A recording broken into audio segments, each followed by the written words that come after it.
భోగినీకాంత. నాటి రాజవారు భోగినీకాంత గృహానికి ఎలాంటి రాజసంతో వెళ్ళేవారో రాయలే స్వయంగా ఆముక్తమాల్యదలో రచించాడు.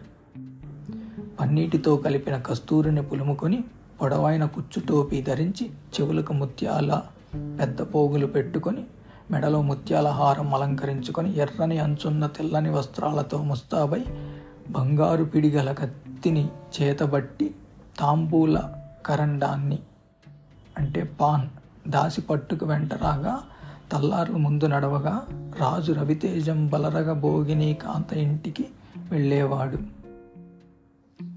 రాజవారు సామంతులు, సామంత రాజకుమారులు, సంపన్నులు ఉంపుడు కత్తెల్ని ఉంచుకోవడము, ఆ ముచ్చటను బహిరంగంగా ప్రకటించుకోవటము రసిక పురుష లక్షణంగా భావించేవారు. రాజులు, రాజమంత్రులు, పాలెగాళ్ళు తమ తమ కవిడాఫర్లచే తమ రసికతను వర్ణింపజేసుకునేవారు. పోతన రచించిన భోగినీ దండకం ఇందుకు సాక్ష్యం. సంపన్నులు తమ సానులను ఉత్సవాల్లో వెంట తీసుకుపోయి జనం చూసేట్లుగా వారితో బహిరంగంగా బజారుల్లో సరసాలాడేవారని రాయలు తన ఆముక్తమాల్యదలో రాశాడు.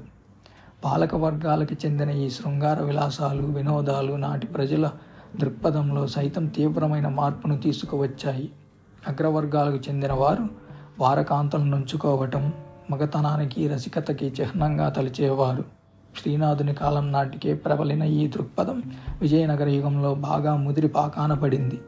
రాయలు రచించిన ఆముక్తమాల్యద, పెద్దన్న మనుచరిత్ర, రామకృష్ణుని పాండురంగ మహత్యం ఇత్యాది ప్రబంధాల ద్వారాను విజయనగరానికి వచ్చిన విదేశీ యాత్రికులైన పేయస్ రజాక్, బార్బోసా, నికోలా కౌంటీ వంటి వారి రాతల ద్వారాను విజయనగరంలోని వేశ్యల ప్రాబల్యాన్ని, వారి జీవితానికి చెందిన వివిధ అంశాల్ని మనం స్థూలంగా తెలుసుకోవచ్చు.